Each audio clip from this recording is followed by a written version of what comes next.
پر هیواد د مارچ 8 یا د ښځو نړیواله ورځ په داسې حال کې راګرځېدلې ده چې پرله پسې 4م کال لپاره هم نجونې او مېرمنې د طالبانو د امر په اساس ښوونځیو، کورسونو، پوهنتونو، د طبي نیمه لوړو زده کړو ادارو او پارکونو ته د تګ اجازه نه لري. خو برعکس خارجیانې تر پورنسټارانو پورې د افغانستان ګوټ ګوټ کې وګرځېدي.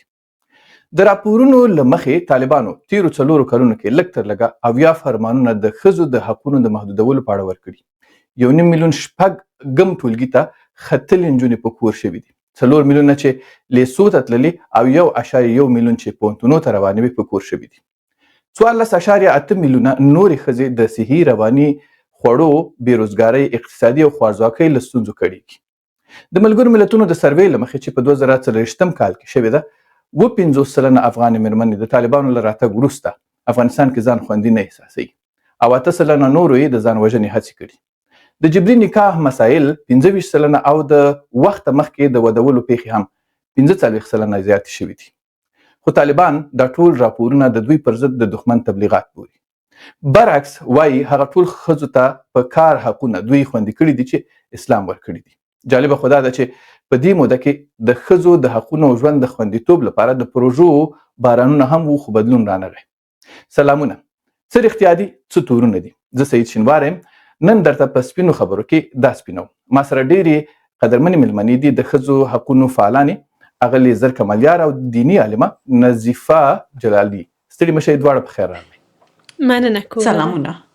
سلامونه. اغلې ملیار، تاسې نه به یې راپیل کړم. ته خو افغانستان ته هم تللې وې. د طالبانو اړوند ښځو د حقونو پایمالولو راپورونه دا درته سم ښکاري که طالبانو تا چې په سترګو لیدلي دي هغسې نه دي؟ کره شو اوله کې لومړی غواړم چې تاسو قدرمن شینوار صاحب تاسو ته سلامونه وړاندې کوم. دغه راز تاسو درنې مېلمنې او تاسو تخنیکي همکارانو او درنو لیدونکو او اورېدونکو ته مخکې له دې چې ستاسو پوښتنې ته د جواب ته راشو، اول غواړم چې لنډه تاریخچه یا خبرې د 8 مارچ په مناسبت باندې وکړم او بیا به راشم. ما هم بعضې احصایې پیدا کړي دي، زه به په هغو باندې هم خبرې وکړم چې لږ زره دا خبرې مستندې شي. د 1910 کال د اګوست په 20 نیټه باندې د 19 هیوادونو استازو، البته ښځینه استازو، دوی د سوسیالیستانو په 2م کنفرانس کې په دې باندې فیصله وکړه چې یوه ښځه یوه ورځ په کال کې د ښځو د نړیوالې ورځې په نامه باندې یاده کړي، ونوموي او هدف دا و چې د ښځو حقونو ته د نړیوالو پاملرنه جلب کړي او البته دننه د هیوادونو په منځ کې، او دا ورځ د یوې رسمي ورځې په توګه د هغه وخت نه ومنل شوه. کره شو دا موضوع چې تاسې مطرح کړله، دا موضوع کېدای شي چې هم سړی په داخلي کانټکست او یا هم په نړیوال کانټکست کې دا موضوع وڅېړي. یعنی دا یوازې محدودي کې نه د افغانستان پورې بلکې د ښځو ستونزې په نړیواله سطحه موجودې دي. لکه څنګه چې موږ ورته د تاریخچې ته د 8 مارچ اشاره وکړله چې د ښځو حقونه پامال نه وای نو دا مبارزې به ورته نه کېدلې. دا سپینه خبر ده چې دغه څه وجود لري. نو په 2015 کال کې ملګرو ملتونو د یو پروګرام په نامه باندې چې د 2013 کال د اجنډا په نامه باندې یادېږي، د سستینبل ډیولپمنٹ ګولز په نامه باندې یو پروګرام طرح کړ چې 19 اهداف پکې تعیین کړي دي، چې 5م هدف هم دغه جنډر ایکوالټي ده. اغلې مالیار، زما پوښتنه ډیره واضح وه. طالبانو په اړه د ښځو د حقونو د نغځولو تبلیغات کیږي یا راپورونه ورکول کیږي؟ تاسې افغانستان لیدلی، تاسې دغه خلک څارئ، دا خبرې صحیح دي او که غلطي؟ نو موږ خو وینو چې د ښځو ښوونځي تړل شوي دي، پوهنتونونه تړل، د جنکیانو لپاره پوهنتونونه تړل شوي دي په مخ باندې، حتی طبي انسټیټیوټونه وتړل شول چې ما په همدغه راپور کې ولوستل چې د نړۍ په سطحه 80% ښځې د دغه بخش کارکوونکي دي. او زموږ په وطن کې د ښځو په مخ باندې سره له دې چې موږ د 45 کلونو جګړې زموږ هیواد ځپلی ده، زموږ هیواد ټپي ده، موږ په دغه برخه کې خویندو استازو ته ډېره اشده اړتیا لرو. اما دا انسټیټیوټونه هم په مخ باندې وتړل شول. یعنی دا هغه ستونزې دي چې په باندې هیڅوک سترګې نشي پټولی. په خواشینۍ سره باید ووایم چې دا ستونزې وجود لري او د دغو ستونزو د رفع کولو دپاره موږ تیر کال افغانستان ته سفر وکړ او د مشرانو چارواکو سره موږ په دې اړه مستقیمې خبرې وکړلې چې دغه ستونزه باید حل شي، ځکه د هرې ټولنې او د نړۍ د نفوس نیم نفوس یې ښځې دي، د افغانستان د ټولنې نیمه برخه یې ښځې دي او دا په عین زمان کې یو پوتنسیال د پرمختګ دپاره د رفاه دپاره د افغانستان، ځکه دغه نیم وجود چې فعال شي کار وکړي، طبیعي ده چې افغانستان خپل هغه لازم پرمختګ ته لکه نوره نړۍ چې رسېدلې ده هم رسېدلی شي. نو دا موږ تاسو د دې نه سترګې نشو پټولی چې د دې په څنګ کې نور محدودیتونه هم وضع شوي دي چې دوی د حمام ته اجازه نه لري چې لاړ شي، پارک ته اجازه نه لري چې لاړ شي، یا داسې نورې ستونزې هم ایجاد شوي دي. څه هم باید زه ووایم چې کله چې موږ پروسه کال افغانستان ته تللي وو، په سرکونو باندې موږ خویندې لیدلې چې په ډله احتمالاً باید د کورسونه راوتلې، هر څه چې همغه لباس هم تن کې و چې په جمهوریت کې تن کې و، همغه جامې همغه په همغه شکل باندې وي. اما دغه محدودیتونه وجود لري په خواشینۍ سره او د محدودیتونه سترګې نشي پټېدلی. د احصایو که تاسو اشاره دې ته وکړله چې د ماشومانو ودونه کېږي، دلته باید زه ووایم چې دلته په یو احصایه ما اخیستې ده چې د ملګرو ملتونو په خپل راپور کې وایي چې 300 کاله د فعلي شرایطو په نظر کې نیولو سره 300 کاله دې ته اړتیا ده چې دغه ستونزه حل شي چې ماشومان نجونې واده نشي. البته دا د نړۍ په سطحه ده ستونزې وجود لري. یعنی مقصد مې دا ده چې دغه ستونزې چې تاسو ورته اشاره وکړله دا یوازې په افغانستان کې نه دي بلکې په نړۍ کې هم دي، خو په افغانستان کې چې کله یو څه پرمختګ شوی دی بیا دا لوړې او ژورې په افغانستان کې د تاریخ په اوږدو کې ډېرې وي چې بیا وروسته که زمینه مساعده شو بیا به پې باندې خبرې وکړو. ډیره مننه.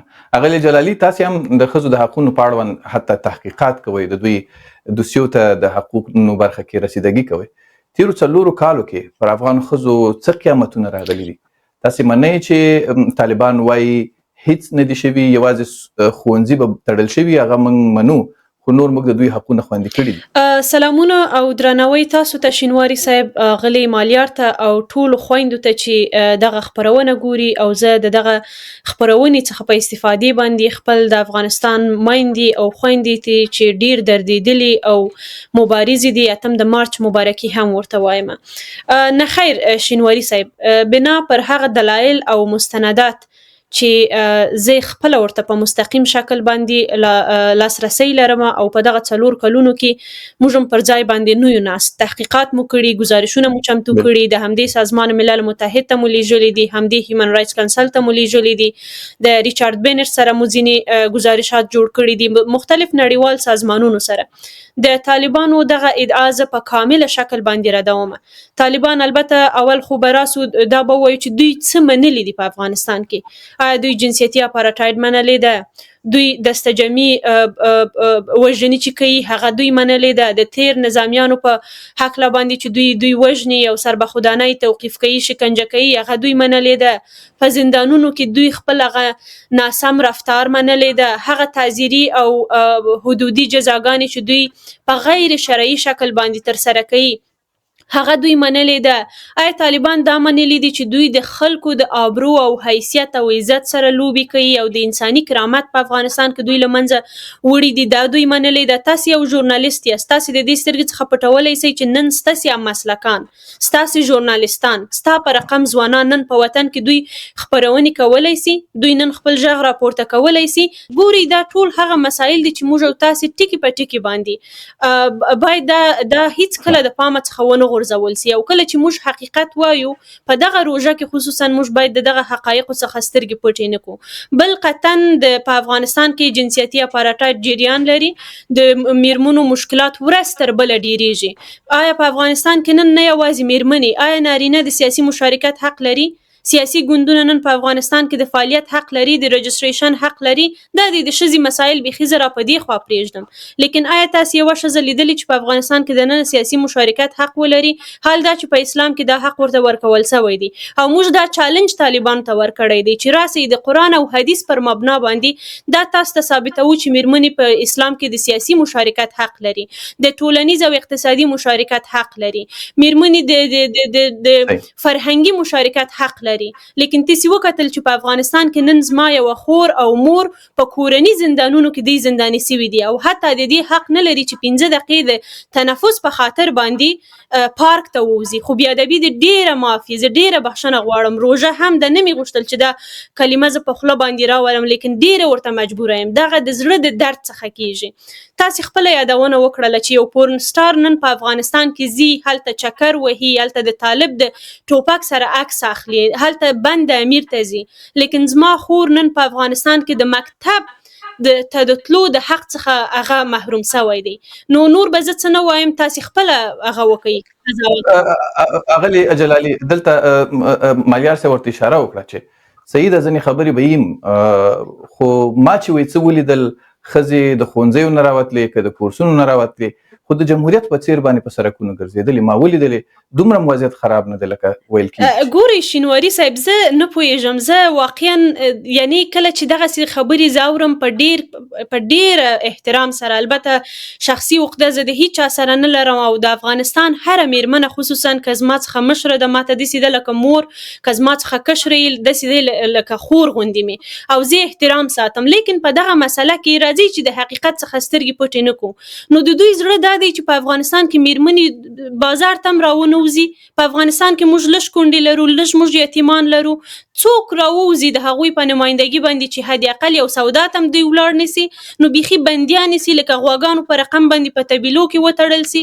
نو دغسې خو ظلم هم ښه نه دی. تاسې وکتل طالبان خپله ادعا کوي، وایي موږ مکاتب تړلي دي. نو د کوم مکاتبو خبرې دی کوي؟ موږ او تاسې ولیدل چې ما خپله د دې مستند جوړ کړی دی. و د خدای په خاطر باندې کله چې دغه خبرې زه اورم یقین وکړئ زړه مې اور اخلي. په بامیانو کې اقتصادي بازار وتړل سول، په کندهار کې د میرمنو مارکیټونه وتړل سول، په کابل کې د میرمنو مارکیټونه وتړل سول. نن په د امریکا غږ د ډیوې په خپرونه کې ما مصاحبه درلودله، یوه خور چې په افغانستان کې مایع ظرفشویي جوړوله، طالبان هغه وړي و 2 ځلې ریاست چلته او نن په پاکستان کې ناسته مکمل کارخانه یې خرڅه کړې ده. نو تاسو فکر وکړئ که چیرې په افغانستان کې میرمنې کولی سوی چې حد اقل یو مایع ظرفشویي په اسانه باندې خرڅ کړي، نو دوی به څه کول؟ پاکستان ته په هغه بې عزتۍ کې به دوی ژوند کولی. ګورئ د حقیقت څخه به سترګې نسو پټولی. اوس دا وخت هم نه دی چې څوک وایي چې زه ولاړم افغانستان ته، ولا طالب داسې و یا د افغانستان میرمنې کولی سوی چې وګرځېږي.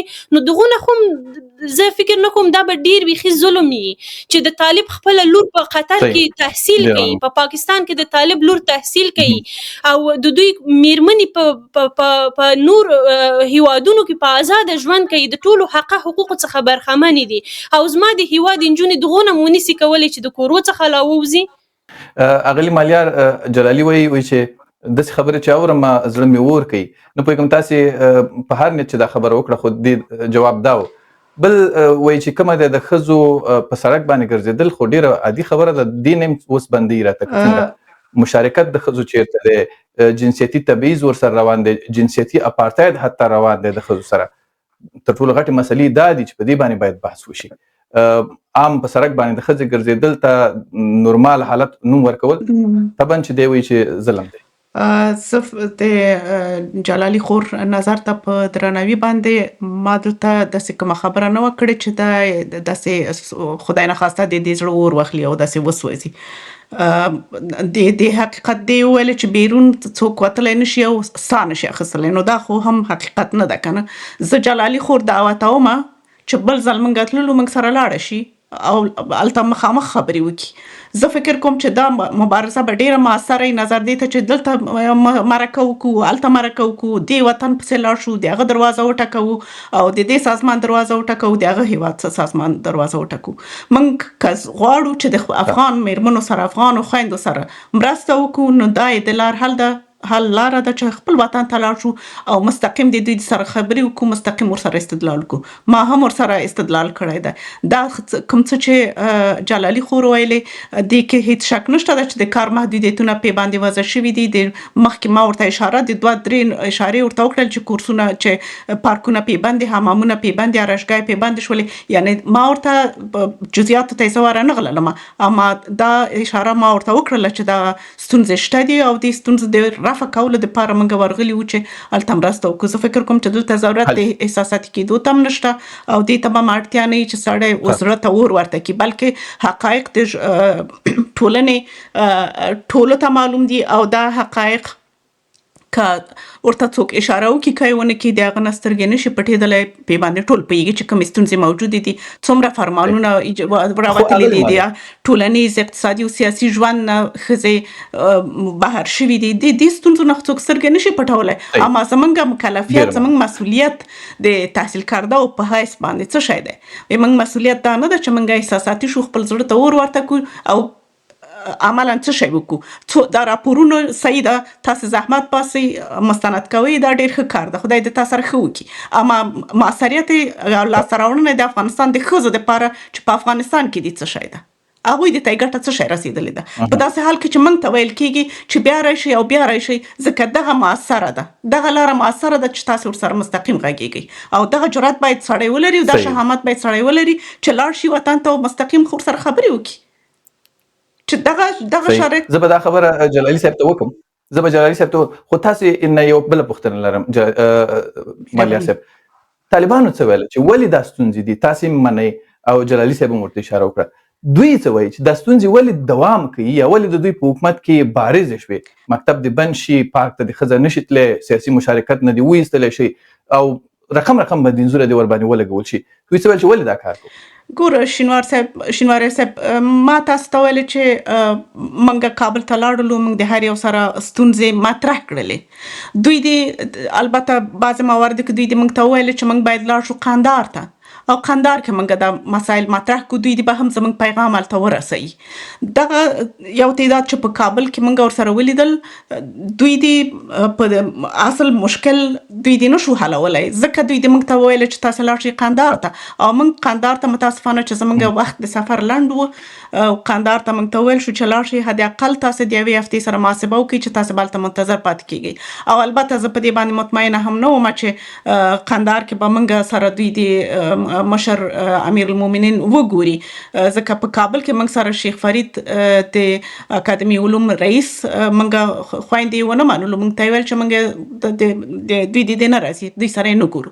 نو موږ په دې هم مطمئن نه یو چې موږ قندهار ته تللی وای، موږ سره به یې کتلي وای. خو خیر د جرګې نور غړي خو به ورسره کتلي وای او مشکل یا ستونزې یا د ملت غږ دا چې دا خو به ورته رسېدلی او موږ حداقل وشو کولی چې د ملت غږ، د ملت نارضایتي او دغه ستونزې د دوی د سره مخامخ مطرح کړو او دا هغه څه چې موږ وکړل. مثبت دي څه ولیدل د ښځو د حقونو په برخه کې؟ زه دا به سړی وپوښتي. تاسو ویل چې موږ سره اول خو دا هم پوښتنه ده، تاسو ویل چې موږ سره یې ونه لیدل یا وخت نه و یا کیدای شي نه یې لیدلی، نو بیا تاسو جلالي صاحب څنګه ځان سره بوځئ چې دوی سره به نو که جلالي صاحب مشر سره یې ونه ګوري نو دا نورو سره خو به یې وګوري، لکه څنګه چې موږ وکتل. موږ په 13 ورځو کې 18 ملاقاتونه درلودل او دا اسانه خبر نه وه. موږ هر یو سره او آماده هم د دې نه هم باید موږ انکار ونه کړو چې زموږ خبرو ته یې په ډېرو رین تندي باندې موږ ډېرې رکې او سپینې خبرې وکړلې او په ډېر رین تندي زموږ خبرو ته غوږ ونیول شو او په ډېره حوصله مندۍ زموږ خبرو ته غوږ ونیول شو. خو د ښځو د حقونو په برخه کې مثبت ټکي څه وو؟ ګوري دا خو یو موږ چې یو مدني مبارزه پیل کړې ده او دا مدني مبارزه وخت نیسي. دا په یو ورځ په یو وارې کتلو کې دا زه فکر نه کوم چې دا ستونزې حل شي. دا خو هغه د فارسي خبره د وسلې خبره نه ده چې یا تخت یا تابوت شي، په یو وار یا سړی مړ شي یا په تخت ته رسېږي. دا خو مدني مبارزه ده. دا جلالي صاحب څونه وخت دې لپاره وقف کړی دی چې دا مستند راپورونه جوړ کړي یا راپورونه شریک کړي یا تحقیق څېړنې وکړي.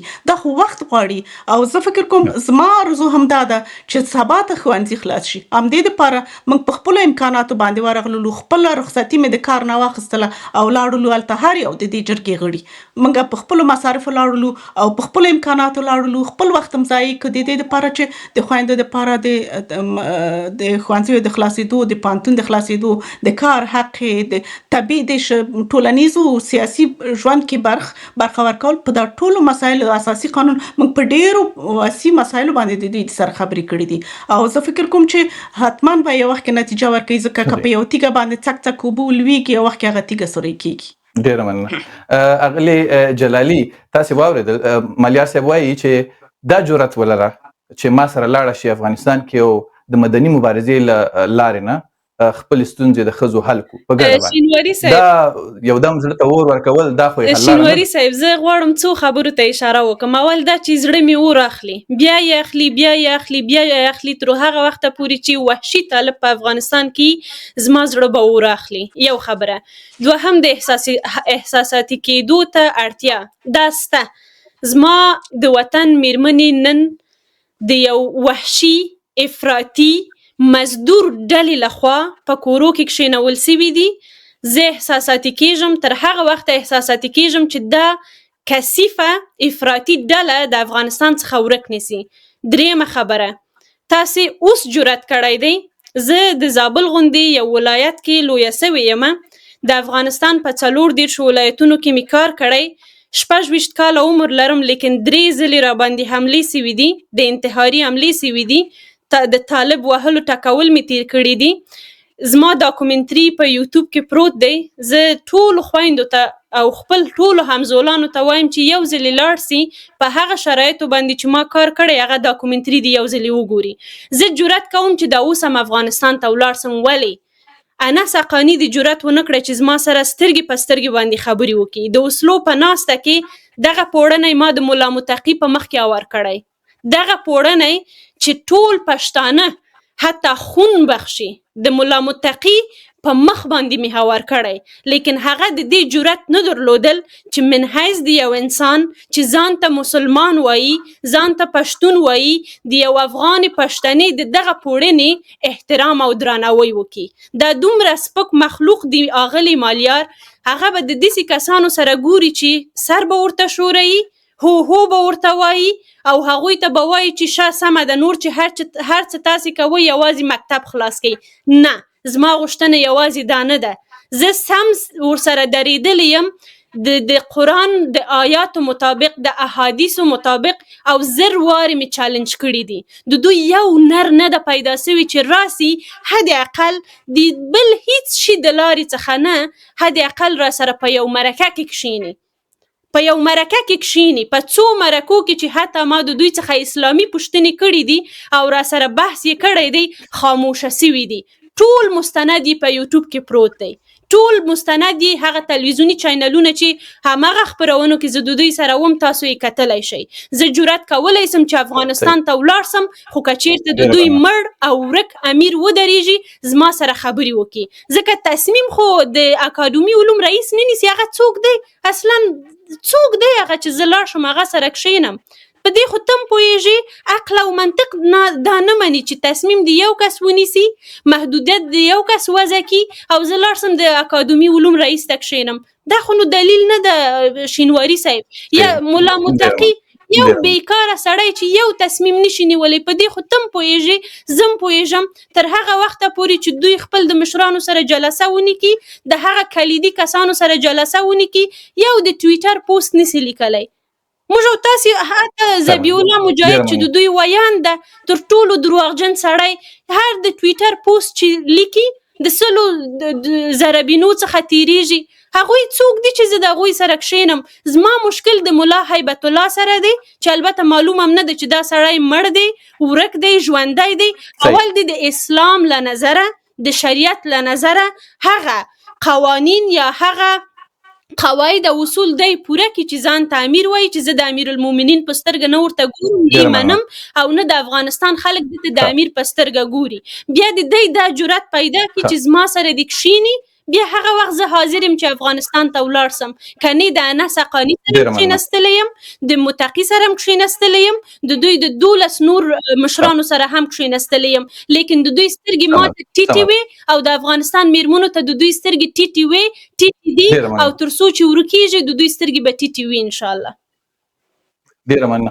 اغلې مالیار دا خبره تاسو ما په مرکو کې تاسو نه اورېدلې، تاسو شخصا هم دا خبره کړې ده چې د دوی وزیرانو موږ ته دا اوس هم تاسو یادونه وکړه چې دوی موږ ته وویل چې تاسو کندهار ته لاړ شئ. ډېرې ستونزې طالب مشران حتی مني. تاسو خپله هم په مرکو کې دا ویلي چې ټیکری پړونه ما هم ورته غوړولی دی، دلایل تاسو هم ورسره ویلي دي، خو دلته جلالي وایي چې په ټیکري غوړولو باندې زموږ نه کیږي، نه تا سره د دوی مشر کینی نه ما سره کینی، نو که زه ورسره کینم خو د نور وزیران چې دي دا خو خبره نشي عملي کولی، صرف به واوري. اصلي کس خو نه ما سره کینی نه تا سره کینی چې د ښځو غږ ورته ورسو. بل وایي چې طالبان چې کینی هغه چا سره کینی چې سر ورته یوازې دوی خوځوي او ورته وایي چې یوازې مکتب راته خلاص کړه، نور چې هر څه کوئ. خیر دا خود جلالی خور نظر ده او هر څوک کولی چې خپل نظر ولري.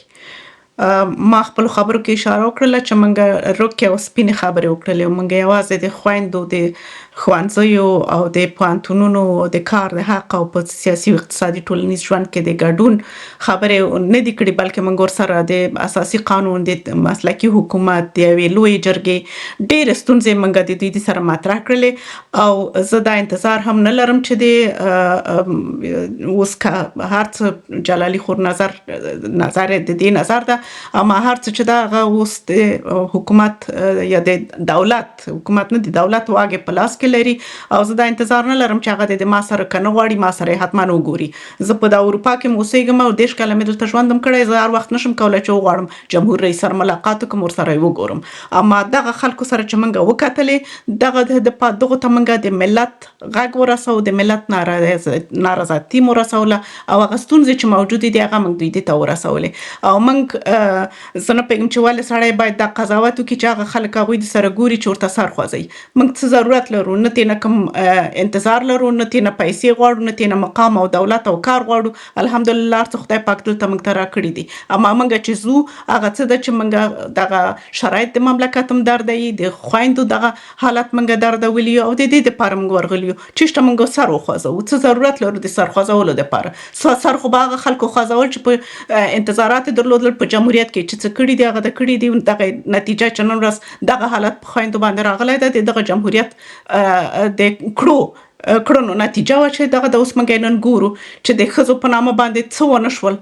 همدا اوس د ښځو په نامه باندې په د اروپا کې او په د امریکا کې او په د غرب کې څه کومې پروژې نه اخیستل کېږي او د افغانستان د ښځو دپاره څه شی ورسېدل، کومه ګټه د افغانستان ښځو دپاره ورسېدله. زه خو چې لاړلم خوارې ښځې په ولایاتو ته خوست ته م ورغللم او لغمان ته م ورغللم، ما خو هلته د ښځو په ژوند کې هېڅ نه وه تحول، د خویندو په حالت کې خو ما هېڅ تحول نه ده لیدلی. هماغه بدبختي باندې چې دوی د پخوا هم پکې ایسارې وي اوس هم پکې ایسارې دي.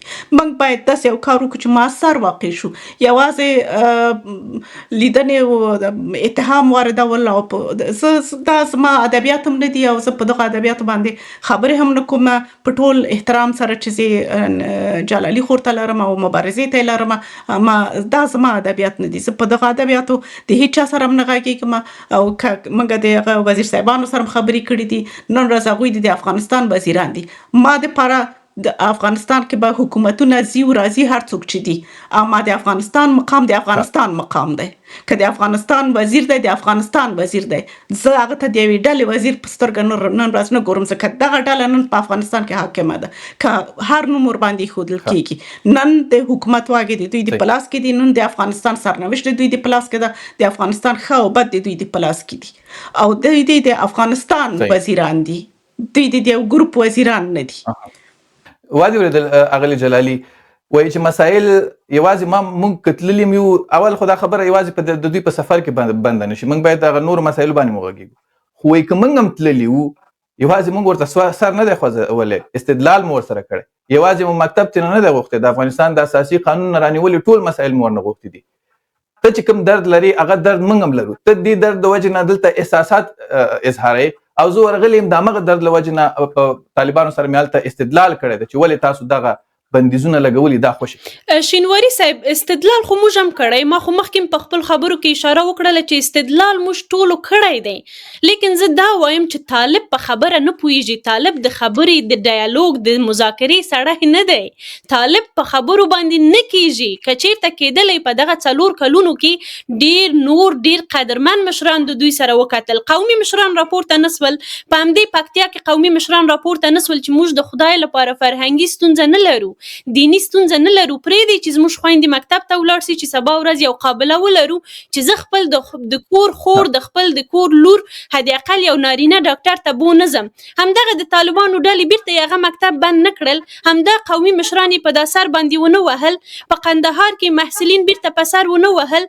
په جلال آباد کې بیرته محصلین کښېننول خو کاش کې طالب د ډایالوګ سړی وای کاش کې طالب د خبرو سړی وای کاش کې طالب تا سره استدلال کولای ما درته وویل زما ټول درد دا دی چې که چیرته د خبرو سړی څوک ده او څوک کولی سي چې د ملت درد واوري البته هغه د دلسوزي څخه نه مطلب مې دا دی چې که چیرته طالب واقعا غواړي چې خبرې واوري طالب واقعا غواړي چې د ملت درد واوري ملا هیبت الله راپورته دي سي که چیرته واقعا د سره د ملت درد ده د حضرت محمد صلی الله علیه وسلم څخه هم ډیر لوړ جایګاه لري الیاذ بالله د عمر فاروق څخه هم ډیر لوړ جایګاه لري چې عمر فاروق په کوڅو په بیابانو کې د خلکو د غریبانو د لاسنیوي په خاطر باندې د شپې ګرځېدله د ورځې ګرځېدله د دې لپاره چې خلک وګوري د میرمنو سره کښېناستل نه لري اغلی جلالي دا حیثیت به نه لري خو اغلی مالیار وایي چې زه په دغه ادبیاتو نه تنه غواړم نه دا زما ادبیات دي اوس خو د افغانستان چارواکي دي دولت خو دی افغانستان په دولت نظام خو دی زه به ورنه غواړم زه به ورسره اوږده مبارزه کوم یوه ناسته باندې خو زه نشم کولی چې د افغانستان مسایل ورسره حل کړم دا به دوام کوي دقیقاً ګورئ دا چې دوی په کوم ادبیات باندې باور لري او ممکن زما ادبیات ډیر توند دي زما دلیل دا دی چې زه درته وایم طالب په نرمو ادبیاتو باندې نه پوهیږي که چیرته په نرمو ادبیاتو باندې پوهېدل دوی ته د قرآن په ژبه باندې آیا د قرآن د ادبیاتو څخه نور نرم خوږ نور د قدر وړ محترم ادبیات تاسې په دې نړۍ کې وینئ شینواري صاحب نشته د قرآن په ادبیاتو د دوی سره موږ خبرې وکړلې دوی د خدای کلام ونه منل دوی د رسول کلام ونه منل دوی ستا خبرې نه اوري دغه ځای تاسو ته یاد زما خبرې دوی نه اوري ستا خبره دوی نه اوري دوی به خپل د بادارانو خبرې اوري او هر کله چې قدرتمند هیوادونه وغوښتل طالب به بیا ورکیږي او زیبه او زما په نزد باندې طالب یو ما درته مخکې وویل په دې ادبیاتو د چا خوښه چې زما څخه خوا به دی د چا خوښه چې په ما باندې هر ټاپه لګوي یا زما شخصیت ورته خدای نکرده چیپ ښکاري یا وټیور هر څه چې دی لیکن زما په نسب باندې زه طالب ته نه د کوم حکومت په سترګه ګورم نه دوی زما په هیواد کې کوم حیثیت راته لري نه د دوی وزیر ته زه د وزیر په سترګه باندې ګورم ما ته همغه افراطي ډله ده همغه د سراج الدین حقانی چې د زرګونو افغانانو قاتل دی ته به بخښلی سي خو زه یې نسم بخښلی هغه وخت کېدای سي ممکن چې دوی اوس لا اقل اصلاح سي اوس لا اقل دوی وغواړي په افغانستان کې بدلون راوړي لیکن داسې خو نه کېږي چې دوی هم زما خلک وژلي دي او اوس راځي سرزوري کوي او زما خویندې په جیلو کې په کورني جیلونو کې کښېنولي دي او بیا هم زه ورته وایم چې زه تا سره په نرمه ادبیاتو غږېږم او ته زما د هیواد وزیر یې بیخي نه خدای دې بیخي زما د هیواد وزیره کومه ډېره مننه اغلی مالیار فکر نه کوئ په دې 4 کالو کې ستاسې جرګه ورغله که نه تر د ژړاګانو پورې خبرې پکې وشوې او پړونې خو ورته هر چا وغوړول علما ورته لګیا دي اسلامي نړۍ ورته لګیا ده خپل ولس ورته لګیا دی چې چیرته کس دی خپل طالبان وزیران ورته لګیا دي چې دا شیان صحیح نه دي دا حکومتداري صحیح نه ده بیا تر ټولو مهمه دا ده چې په ښځو باندې چې کوم وضعیت موږ راوستی دا ظلم دی خو دوی نه مني فکر نه کوي چې دا ټول لوري ته طالبان په یو دم باندې سپکاوی کوي حال دا دی چې دوی دې نه مخکې ویلي چې موږ به هر څه کوو د ښځو ټول حقونه به پر ځای کېږي موږ به ورته درناوی کوو او موږ بدل شوي ګوره شینواری صاحب کله چې ما د شیخ صاحب دلاور سره موږ وکتلې نو زما اوله پوښتنه د شیخ صاحب دلاور نه هم دا وه ما ورته چې شیخ صاحب د تالونو درس ویلی دی او ته یو روښانه سړی زه د تا سره څنګه د ښځو او د خویندو د درس او تعلیم خبره مطرح کړم نو تا خو هغه وخت کې وعده کړې وه، تا خو په صراحت باندې دا خبره وکړله چې ښځې تر ډاکټري پورې کولی شي چې درس ووایي او ښځې کولی شي چې وزیرانې شي. ولې نن ورځ داسې شو؟ او هغه ماته وایي چې دا زما نظر نه، دا د امارت پالیسي وه. نو زه فکر کوم چې دغه به مؤثره لاره وي چې سړی د دې سره خبرې وکړي که نه. جلالي خور لوړ تحصیل لري، زه په دې ویاړم، پرې خوشحاله یم چې یوه خور دلته ما سره ناسته ده چې درس یې ویلی دی. ته یو ژورنالست یې، مهرباني وکړئ حال لاره ووایي چې څه شی ده، الټرناتیو څه شی دی، څه شی کومه لاره بله. که دا موږ آرزو کوو چې دوی دې په سقوط وکړي، بیا به یو امریکایي چې د B-52 به راشي او بمبارد به وکړي، دوی دې به ټول ووژني او بیا به لاړ شي. دا خوب ده او خیال د محال ده او جنون ده. دا شی نه کېږي. ځکه زه دلته راپورونه منظم شکل باندې لولم. امریکا فعلا افغانستان ډېرې نورې سرګردانۍ لري. اروپایان، ما نن پرون ما یو جلسه درلودله او په هغې کې دا مسله مطرح شوه چې موږ خپلې ډېرې زیاتې ستونزې لرو. اوس موږ نوره نړۍ دپاره، موږ دپاره اوس په حد درجه کې نه ده چې موږ پرې باندې بحث وکړو. اوس اروپا او امریکا خپل ستونزې، نو څنګه موږ کولی شو چې په ترخو خبرو ګورې، که په ترخو که په زور کېدله امریکا به دوی دې مات کړي وو که نه. اوس به موږ هر نوم چې پرې باندې ږدو باید چې چاره واستل، چاره نه واستل. حقیقت دا ده چې نن ورځ قدرت د دوی د په لاس کې دی. دغه حقایق باید موږ ومنو. د ځمکې په سر حقایق چې موجود دي دا باید موږ ومنو او دا زده کړو چې څنګه موږ کولی شو چې دغه ستونزې چې فعلا وجود لري او دوی د ټول قدرت په افغانستان کې لري، پس له ډېرو کلونو یو طلایي چانس افغانستان ته برابر شوی ده چې په ټول وطن کې الحمدلله سوله ده. نور په خور باندې حمله نه کېږي په کوم ځای کې او نور پرې باندې خطر ورته مخ نه ده. دغه یو حالت فعلا راغلی دی. دا چې چا کول څنګه کول دا موضوع یو خواته پرېږدو. اما فعلي شرایط، امنیت الحمدلله شته ده. 100% امنیت په هیڅ نقطه د دنیا کې نشته، په هیڅ نقطه کې نشته.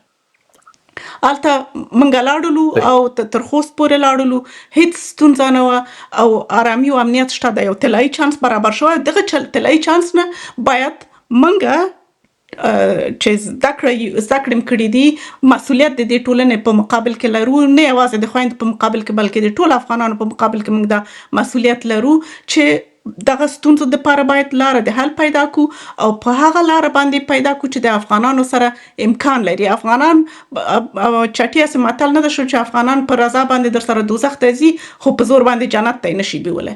په ترخو الفاظو باندې زه پوهېږم چې ته درد لري یا نورې خویندې درد لري، زه په دې باندې پوهېږم، زه دا احساسولی شم، زه دا درک کولی شم. خو په ترخو ادبیاتو په توهین باندې که چا چې لاسته راوړلی شو، دا 4 کاله خو دغه د خویندې لګیا دي کوي. لاسته راوړنه څه شی دی؟ زه ما دپاره د مبارزې محاسبه دا ده چې لاسته راوړنه ولري. اغلې مالیا ډېر درنوي. په خوږو ادبیاتو باندې په دې 4 کالو کې څه شی ترلاسه شول چې ټول خلک ورته حتی وژړل طالبانو ته چې د ښځو دغه حقونه دې ورکړي. وسړیه دا ظلم دی چې تاسو یې ورباندې کوئ، دا اسلام کې نشته دی. دا جلالي وایي چې د قرآن کریم نه خواږه ادبیات په دنیا کې نشته دی. هغه ورته وایي چې د ښځو تعلیم د ښځې څومره حقوق دي دا ورکړي او دوی وایي چې نه ورکړو. نو په څه شي باندې په ښو ادبیاتو چا ترلاسه کړل؟ په خوږو ادبیاتو هم نه کېږي او په ترخو هم نه کېږي. بیا څه وکړو؟ صحیح. زه فکر کوم چې د موږ د ټولنې نور قشرونه موږ کولی شو چې فعال کړو، قومي مشران. اوس ما یو کال د خویندو د مکتبونو دپاره په سپیس کې په ایکس کې کمپاین چلولی دی، د نجونو د زده کړو ملي کمپاین د ډاکټر صاحب روحي مشري کوله او موږ دغه کمپاین یو کال مکمل وچلوو. دا مبارزه به موږ کوو. موږ به ورته ما په خپلو خبرو کې مو ویلي دي، ګورئ خویندې د خپلو ورونو او خپلو پلرونو له خوا نه یوازې پاتې شوي دي. د دوی د که دغسې چې اوس زه وایم چې زه خو په دې ډېره خوشحاله یم چې د موږ د کرکټ بازانو لوبې وګټلې او هېوادوالو ته یې خوښي راوستل او سړک ته راووتل. یوه ورځ دغسې د خویندو دپاره دا نارینهګان دغسې سړک ته راوتي دي، یوه ورځ دغسې د قومي مشرانو دا غوښتنه کړې ده، نه ده کړې. کور یې ودان هغه چې د موږ سره دغه اوس هم تللي وو، اکثریت نارینه وو. یعنې زه د دې نه سترګې نشم پټولی چې نارینه وو یو تعدادو دا مبارزه کړې ده او کوي هم. اما هغسې چې لازمه ده، هغسې چې پکار ده، هغسې چې باید د ټولنې درد دوی دې ته رسول شوی وای، هسې نه ده شوی. او خلک د جګړې نه صحیح ده. دومره ستومانه دي، دا 45 کاله جګړې خلک دومره ځپلي دي، هم یې روحي ځپلي دي، هم یې جسمي ځپلي دي، هم یې اقتصادي ځپلي دي، چې هغوی دي اوس دا وایي چې دا یو ډېره وړه خبره ده چې دا ښوونځي تړلي دي، ځکه دوی دې ډېر دردېدلي دي په داسې ډېره حال کې چې د هېواد راتلونکې د تباهۍ سره مخ ده، د هېواد پرمختګ د تباهۍ سره مخ ده. دا یوه ورځ د مکتب هم نه جبرانېږي او دا اوس دغه د نږدې 4 کال ته نږدې کېږي. دا دردونکې خبره ده، اما زمونږ لاره، زمونږ د جرګې لاره دغه ده چې موږ په دغه شکل باندې مخ ته ځو تر څو امیدوار یو چې وشو کولی یو نتیجه لاسته راوړو. څه موده مخکې د کابل نه یو څوک راغلی و دلته او دعوت شوی و، البته یو پوهنتون استاد و، نوم یې دلته لازم نه ګڼم، هغه ماته وویل چې د تاسې مبارزه نتیجه ورکوي راشي. او دا هغه څه وه چې موږ ته د طالبانو وزیر صاحبانو هم دا خبره وکړله چې تاسې بیا راشئ او بیا راشئ. او طبیعي ده چې موږ غواړو چې بیا ورشو، خو موږ خپل امکاناتو خپل وخت ته هم ګورو که نه، ځکه موږ خو لکه نور غوندې پروژې نه دي اخیستې چې پیسې چاپ کړو لاړ شو د ښځو په نامه د جنکیانو د آنلاین مکتبونو په نامه باندې په دغه هغه باندې پیسې واخلو لاړ شو. موږ خپل امکاناتو باندې د خپلو شرایطو ته په کتو سره تصمیم لرو چې د خیر سره بیا لاړ شو. او دغه زما بلنه ده په همدغه مرکه کې، په همدغه پروګرام کې زه د هغو افغانانو نه چې واقعا دردېږي په افغان خویندو باندې په خپل وطن سره درد لري، زه ورته دا توصیه کوم چې وطن ته لاړ شي او مستقیمې خبرې وکړي. دا ډېر زیات ارزښت لري نظر دې ته چې دا دروازه یا هغه دروازه وټکوو د خارجیانو، او یا دا چې دلته مرکه وکړو هلته مرکه وکړو یا یو ټویټ وکړو. دا مؤثره نه ده. دغه تګ او هلته مستقیمې خبرې ډېرې مؤثرې واقع کېدای شي. اغلې جلالي، اول خو وایي چې زه نو ته یې لاره راته ووایه په څه ډول باندې طالبانو نه د ښځو لپاره حق اخیستی شي، چې په یوه ته وایي چې زه دوی سره په نرمه باندې خبرې نه کوم. بله. یو بل دا دی، وایي موږ خو څه نو موږ خو چې دی د ښځو په نامه باندې کومه پروژه نه ده اخیستې چې توندې شو یا نور څه ووایي. والا شینواري صاحب، ما هم کومه پروژه نه ده اخیستې او ما همیشه ټولو ته ویلي دي چې هر څوک په ما باندې د یو پروژې ثبوت پیدا کړي، سوشل میډیا یې په مخ باندې، رسنۍ په مخ باندې تا ته به یې نه ویلي، تا ته به یې نه ویلي چې نورو اخیستې د هغوی ډیفنس نسم کولی. الله پاک سره یې معامله هغوی پوشه، الله پاک پوسه چې څه جواب ورکوي، هغوی پوهېږي، کاري پوهېږي. زه د بل چا وکیل د مدافع نه یم او زه خپله د دې خلاف یم چې هر څوک د یو افغان میرمنې په نوم باندې یو افغانۍ څخه نیولې تر هر څومره پورې خیانت کوي. په مخ باندې همیشه درېدلی یم، بیا به درېږم. په سلهاوو دوسیې مې مخې ته وړي دي تر محکمو پورې، او بیا به هم دا کار کوم. په هر حال باندې د دې لپاره چې د موضوعاتو څخه لرې لاړ نه سو، مخکې له دې نه چې زه ستاسو خبرو ته راشم چې د حل لاره څه ده، مخکې له هغه نه اغلې خور وویل چې په افغانستان کې 100% امنیت دی. غلط، کاملا غلط. په ډېر احترام سره په هرات کې په خویندو باندې اوبه وپاشل سولې، ووهل سولې، دا امنیت دی. په کابل کې د خویندو شعار دا و، په تظاهراتو باندې موږ او تاسې او هغوی راوتلي و، هغوی ټوپک نه و پورته کړي، هغه طالب ته ښکنځل نه و کړي. زما په ادبیاتو د طالب سره هغوی خبرې نه وې کړي. زما ادبیات توند ادبیات دي او په همدې ادبیاتو باندې زه ویاړم. لیکن هغوی فقط څه ویل؟ نان، کار، ازادي.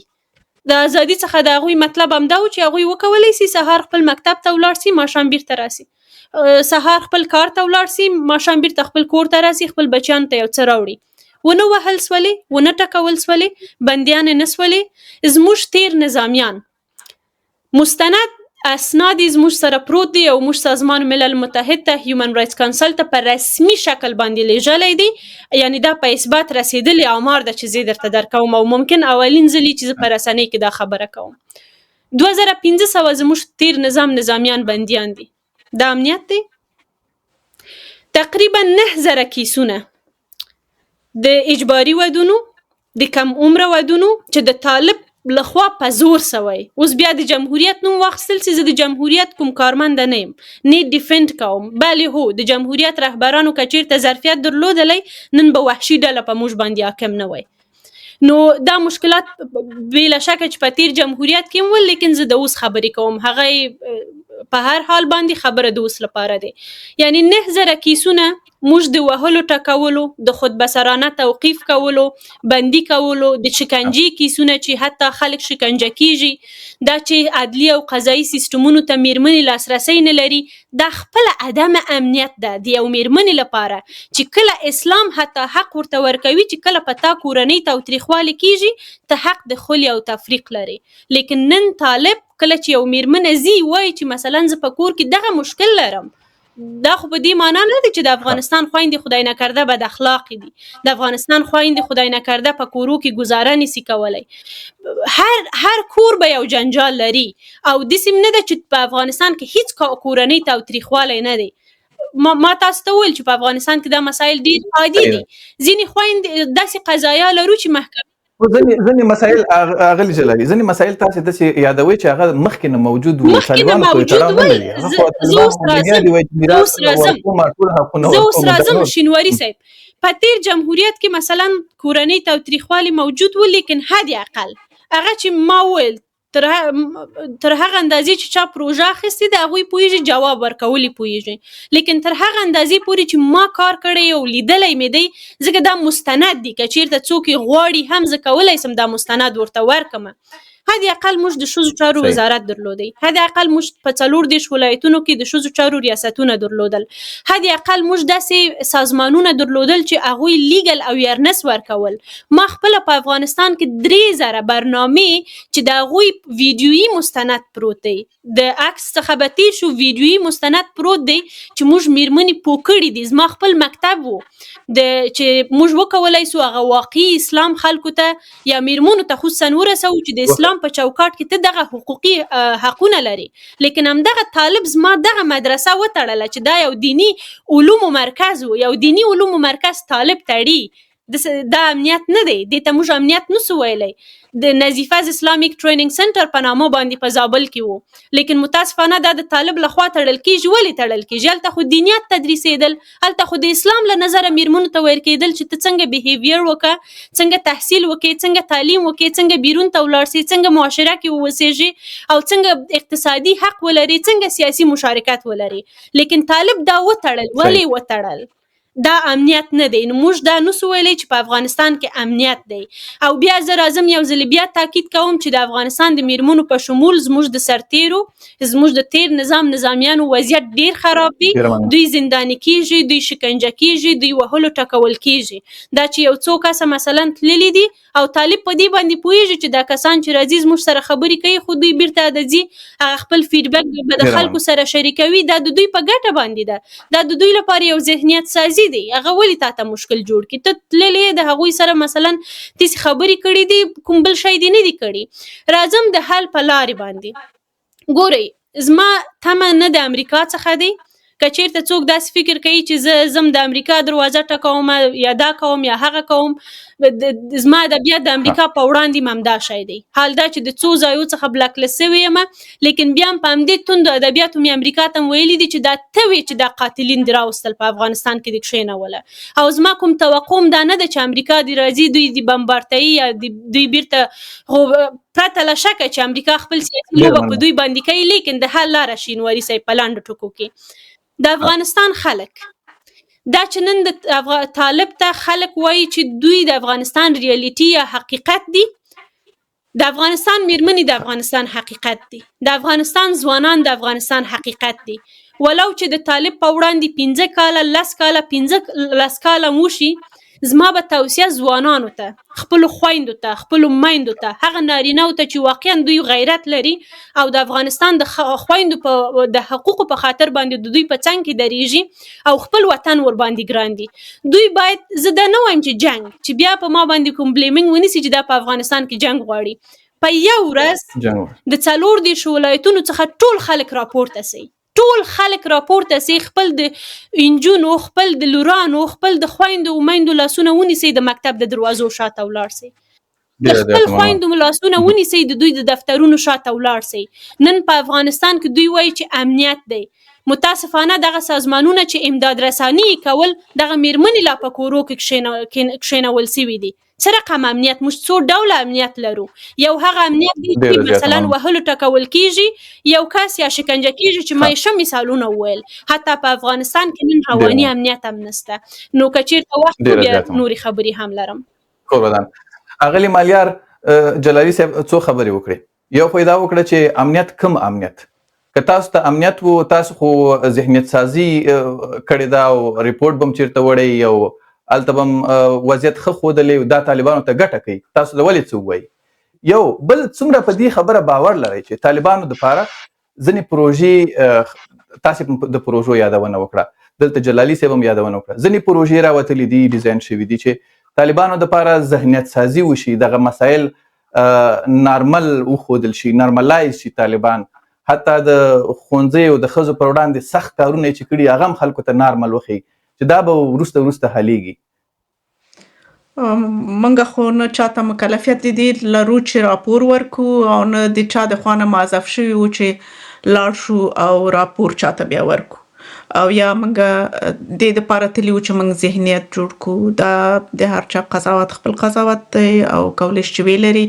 د پروژو په اړه زما هدف طبیعي ده چې خور نه وه، زما خبرې ټولې خبرې مې چې کړي دي زما ټولې خبرې عمومي خبرې دي، زما هدف مشخص دا خور نه ده. د امنیت خور غلطه پوه شوله، مخکې ما وویل چې 100% امنیت په هیڅ ځای کې وجود نه لري او په افغانستان کې هم نشته، چې دا خبره یو ځل روښانه اوسي. او دا مثال مې ورکړ چې په امریکا او په جرمني او په اتریش کې هم 100% امنیت وجود نه لري او د حکومت په مقابل کې چې او د مقرراتو په مقابل کې او د غوښتنو په مقابل کې چې څوک درېږي، دا چې څنګه دي دا قضاوت زه نه کوم، اما د حکومت مقابل کې چې هر څوک ودرېدل هغه به بندي کیږي. خبره دا ده چې زه په دې باندې متاسفه یم چې ولې مدرسه تړل شوې ده. ځکه هلته خو مدرسې نورې خلاصې دي. زه په دې خبره یم چې په ننګرهار کې په خوږیاڼیو کې یوې ښځې مدرسه جوړه کړې ده او مدرسه یې ښه چلیږي. نه پوهېږم چې د نظیفې خور جلالي خور مدرسه ولې تړل شوې، هغه به ستونزه دې ته معلوموي. د قضایي او عدلي سیستم ته لار دا ما ویل چې ما په غټو ټکو کې ویل چې موږ په کومو مسایلو خبرې کړي. موږ حتی په دې باندې خبرې وکړې چې د ښځو دپاره یو وزارت اړتیا ده چې باید، ځکه افغانستان کې 45 کاله جګړه شوې ده، دلته کونډې وجود لري، دلته یتیمانې وجود لري چې د دوی د لاسرسي د ښځو ته اسانه ده، دوی د خپل ښځو سره خپل ستونزې په اسانۍ شریکولی شي، نظر دې ته چې یو نارینه ته لاړ شي. دا اشد اړتیا ده. موږ د دوی سره په دې خبره هم وکړله چې یو فامیلي محکمې ته اړتیا ده.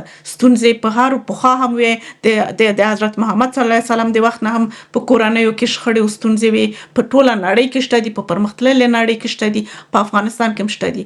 ښځې یو محکمې رئیسه ښځه واوسي او قاضیانې ښځې اوسي، د ښځې ستونزې به ښې حل شي، او که یوازې که نارینه اوسي. یعنې دا هغه مسایل دي چې موږ جزئیاتو ته لاړه نه شولم. موږ په ډېرو مسایلو باندې خبرې کړې دي. موږ د هیچا راپور ورکولو مسؤلیت نه لرو او نه دا مسؤلیت لرو چې ذهنیت جوړ کړو. او داسې شی ماته تر اوسه پورې معلوم هم نه ده چې څوک د دلته کومه پروژه واخلي او یا یې پروژه اخیستې اوسي او د طالبانو دپاره ذهنیت جوړونه وکړي. زه دا شی نه پیژنم، ممکن که نور دوستان ته معلوم اوسي وي به. بله موضوع چې ما د پروژو ته تاسې اشاره وکړه چې د ښځو په حقونو باندې سوداګري کیږي ځینې پروژو کې، داسې پروژې شته دي. ما تاسو ته دا اشاره وکړله او حتما چې نظیفه خور چې په دې باره کې څېړنې کوي او تحقیقات کوي، دې ته به ډېر زیات معلومات شوي اوسي، ځکه کله چې دا د افغانستان نه دا معلومات لري چې څه شوي دي، کوم ارقام، نو دلته هم باید دا ارقام ورته معلوم اوسي. دا پوښتنه به تاسو ته امید ده چې نظیفه خور جواب درکړي. او زه ما چې کله چې موږ تاسو مخکې له دې چې مرکې ته راشو، ما تاسو ته وویل چې کوم معلومات لرم او هیله ده چې هغه معلومات په رسمي ډول باندې خپاره شي. دغه د حل لاره چې جلالي خور ورته اشاره وکړه، تاسو څومره فکر کوئ چې دا عملي لار ده چې ټول 4 ولایتونه د خلک راپورته شي، قیام دی وکړي؟ څونه عملي ده؟ ولې موږ په ریالیستیش مسایلو باندې خبرې نه کوو؟ یعنې داسې مسایل چې د ما په نظر دا یو خیالي موضوع ده. کوم وخت کې په کوم نظام کې په تاریخ د افغانستان کې 4 ولایتونه خلک راپورته شوي دي او د نظام په مقابل کې قیام کړی؟ دا یو ډیره ښه هیله ده، صحیح. کیدای شي ووایو چې یوه ډیره ښه هیله ده، اما عملاً خو د حل لاره نه ده او حل موږ لاره. باید د حل په عملي لارو باندې خبرې وکړو چې څه شی ممکنه ده، څونه امکان لري، څومره باید موږ ذهنیت جوړ کړو. افغانستان کې ښځې مشکل نه لري، ښځې نارینه افغانستان کې مشکل لري، ځکه دوی د ذهنیتونه دګم دي او دوی د تیاری نه لري چې د ښځو دپاره صحیح. هغه او حقونه تاسې چې د کوم ارقامو یادونه وکړه اغلې مالیار، زه غواړم چې هغه ارقام مو ووایي، تاسې کوم ارقام لرل د وضعیت په اړه، زه غواړم چې هغه پاتې نشي، تاسې هغه هم راته ووایئ، زه به بیا بیرته راشم پوښتنه به جلالي صاحب نه وکړم. د کومو ارقامو وبښئ. تاسې ویل چې ما سره ارقام دي چې زه هغه باید نشر شي. ښه، هغه ما د عمومي ارقامو چې ما د ملګرو ملتونو د عمومي د راپور په حساب باندې اخیستي وو چې څومره 280 کلونه په کار دي د دې دپاره د نړۍ کې چې د ښځو په ضد باندې په قوانینو کې تبعیض د منځه لاړ شي او دوی د یو حقوقي حمایت ترلاسه کړي. دا په مجموعاً د عمومي خبرې دي. یا مثلا 140 کاله په کار دي د دې دپاره چې ښځې په مساویانه شکل باندې وشي کولی چې په د رهبري پوستونو ته راشي. دا په نړیواله سطحه دا ستونزې موجودې دي. یا مثلا مخکې مې ورته اشاره وکړه چې 80% د روغتیا په برخه کې ښځې دي چې کار کوي، چې متاسفانه افغانستان کې د دغه غنم ښځې محرومې شولې، دغه بخش نه دغه سکتور نه. یا دغه د ماشومانو ودونه چې خور هم ورته اشاره وکړله، دا یوه ستونزه ده او دا نړیواله ستونزه ده. وایي چې 300 کاله دې دپاره په کار دي چې په نړۍ کې دا ذهنیت جوړ شي او قوانین جوړ شي چې د ماشومانو ودونه منع شي. یعنې موږ دا یو ګلوبال په نړیوال کانټکست کې دا موضوع موږ کولی شو وڅېړو او په خپل د وطن کې دننه ګر چې موږ ته د وویل مشرانو موږ ته ویلې چې دلته 8000 ښځې عملاً کار کوي په حکومت کې. نه پوهېږم چې او 8000 ښځې او دا خبره موږ ته هم متقي صاحب وکړله او فکر کوم چې هم وزیر د امر بالمعروف لکه چې فکر کوم وکړله موږ ته. خو دوه وزیر صاحبانو موږ ته دا خبره وکړله چې دلته عملاً دغه ښځې کار کوي او نورې ښځې چې په کورونو کې ناستې دي هغو ته ټولو ته معاش ورکوي، چې البته مخکې ما تاسو ته ویلې چې هغه په مورد کې چې قضاتو او څارنوالانو ته معاش نه ورکول کېږي. دا په صراحت باندې دا خبره ما هلته وکړله چې دوی ته معاش نه ورکول کېږي او هغه 15000 افغانۍ چې ورکوي هغه د یو فامیل د نفقې دپاره کفایت هم نه کوي. یعنې دا هغه نه دی، یعنې موږ سره استدلال کړی ده په دې باره کې هم. کوردان اغلی جلالي ځینې ستونزې اغلی مالیار ورته اشاره وکړه چې په ټوله نړۍ کې شته د ښځو په رابطه باندې د ودونو نه نیولې تر د حکومت تر راتګه پورې، رهبرۍ تر راتګه پورې، چې هغه سلګونه کاله وخت نیسي چې په ټوله دنیا کې به رایج شي. هغه ستونزې یو خواته کړو. دا اوس چې تاسې کومې خبرې کوئ، اول خو وایي چې ستاسې طرحه خیالي ده، دا یوازې په خیال کې د سړي راتلی شي، ښایسته خیال دی. دویمه دا ده چې دا اوس راته ووایه چې څوک د طالبانو دپاره د ذهنیت سازۍ پروژه لري، او بله خبره دا ده چې دا پروژې به راته ته ووایي چې د ښځو په نامه باندې اخیستل کیږي او فساد پکې کیږي. هغه پروژې چې د افغانستان معلومات درته شته دا به هم درته ووایي. مننه شینواري صاحب، دا معلومات په دې خاطر راته نشته دی چې زما مشن د افغانستان دننه دی، نه د افغانستان بهر. او دا ممکن که چیرته زه وخت ولرم او په دې باندې هم یو تحقیق وکم، ښه خبره ده چې په دې باندې زه یو تحقیق ولرم او هغه رقم ته چې مخکې ما په افغانستان کې مثلا د داسې قضایاو په وړاندې درېدلي وم، مخکې داسې مثالونه زه لرم چې مثلا ځینې میرمنې یا د خیالي مکتبونو مسله چې وه خصوصا په جنوب غرب حوزه کې ځینې داسې دوسیې ما څېړلې وي او په هغه باندې اخته وم، نو کیدای شي د راتلونکي لپاره که چیرته دا زه په خپل مشن یا ماموریت کې اضافه کوم دا ښه خبره ده، خو زه دروغ نشم ویلی. او په دوهم حالت کې هغه وخت به راته معلوم وي چې ما د دوی سره خپله کوم سر و کار درلودلی. متاسفانه زه خپله د پروژه‌ایي خلکو سره سر و کار نه لرم، خو دا به زه ځان سره حتما ساتم چې که چیرته زما وخت ما سره یاري وکړي، ځکه زما ماموریت هغه اصلي وخت حتی ما خپل د شخصي ژوند څخه کټ کړی دی او د افغانستان دننه زما ټول فوکس دی او د خویندو سره زه کار کوم. دوهم د طرحې په هکله باندې چې دوی ویل طرحه خیالي ده، زه دقیق نه پوهېږم، ممکن د نورو خلکو لپاره خیالي اوسي، لیکن ما دا طرحه یوازې ممکن یو عنوان یا یو مقدمه مې ویلي. دا طرحه پرته له شکه وخت ته اړتیا لري او د دې طرحې اصلي برخه دا ده چې د افغانستان خلک خصوصا تحصیل کرده قشر چې نن په خپل مابینځ کې د قومي، نژادي، مذهبي، سمتي شخړو باندې اخته دي، خصوصا دغه ځوانان چې د سیاسیونو قرباني کیږي دوی باید په خپل مابینځ کې چې د هر قوم دي، چې د هر سمت دي، د هر ولایت دي، دوی باید د افغانستان لومړیتوبونه وپیژني، د افغانستان اولویتونه دوی باید وپیژني، د افغانستان ملي ارزښتونه باید دوی تعریف کړي او وپیژني. او په هغه حالت کې دا ممکن دی چې هغه کسان چې د افغانستان بهر مبارزې کوي او هغه کسان چې د افغانستان دننه ده. او یو بل خبره ماته ډیر جالب دی، ولی باید خیالي، ولی د افغانستان د 40 ولایتونو څخه ما د قیام نوم نه د اخیستی، ډیر راپورته سي د طالب په وړاندې ټوپک ونیسي، نه، ډیر مسالمت آمیز، ډیر ښایسته، زما په ادبیاتو نه، ستاسې په ادبیاتو باندې، په ډیر نرمو الفاظو باندې، په ډیر آرامۍ باندې دوی دی راپورته سي، خپل د خویندو لاسونه دی ونیسي او ولاړ دي سي چې په افغانستان کې موږ مثلا فرهنګي ستونزه نه لرو، موږ په افغانستان کې دینی ستونزه نه لرو، زما خور زما لور د تعلیم حق لري او دغه مکتب ته باید ولاړ سي، تر هغه وخته پورې چې د مکتب دروازه نه خلاص شوي زه د دې ځای څخه نه ځم. خیالي هغه مثلا د پکتیا مثال زه راولم چې هلته قومي مشران راپورته سول، په سر باندې ووهل سول، په څه خاطر باندې؟ دا چې یوازې د پکتیا یو څو کسان وو، خو که چیرته د 40 ولایتونو څخه خلک راپورته سي او دغه د تعلیم د حق څخه، د کار د حق څخه، د میرمنو څخه دفاع وکوي، زه مطمئن یم چې طالب هم بیا یو څه ټکان خوري چې دا دلته یو څوک سته، حد اقل خارجي نه، داخلیان خپل افغانان دي چې زما د ګریوان څخه نیسي. اوس د افغانستان ټول خلک آرام ناست دي او دوی ته میدان شغالي پاتې ده، هر څه چې د لاسه راځي کوي. زه هیله لرم خصوصا زما نوي نسل، زموږ ځوانان، زموږ میرمنې چې کوم په افغانستان کې دننه دي، باید مدني فعالیتونه، مدني مبارزې تقویت سي، که د افغانستان دننه وي که د افغانستان بهر. او زه هیله لرم چې زموږ خلک نور دا زده کړي چې څنګه خپل د حق څخه دفاع وکړي او څنګه د داسې افراطي ډلې په مخ کې ودرېږي، پرته له جنګ او ټوپک څخه، په هغه ادبیاتو چې دوی خپله خوشحاله یې ورباندې. زیاته مننه. اغلې مالیار، طرحه د تاسې هم لرئ چې په نرمۍ سره به طالبانو سره خبرې کوئ، بیا به ورځئ، بیا به ورځئ، بیا به ورځئ، کیدای شي هغه طرحه نتیجه راوړي، کیدای شي د جلالي خور خبره یو حد پورې عملي وسی. ستاسې پلان څه دی چې د دغو ستونزو د رفع کولو دپاره اخري ګامونه به ستاسو څه وي؟ که چېرته ستاسو اقدام هم نفع نه کوي، ګټه نه کوي، نو بیا به څه کوئ؟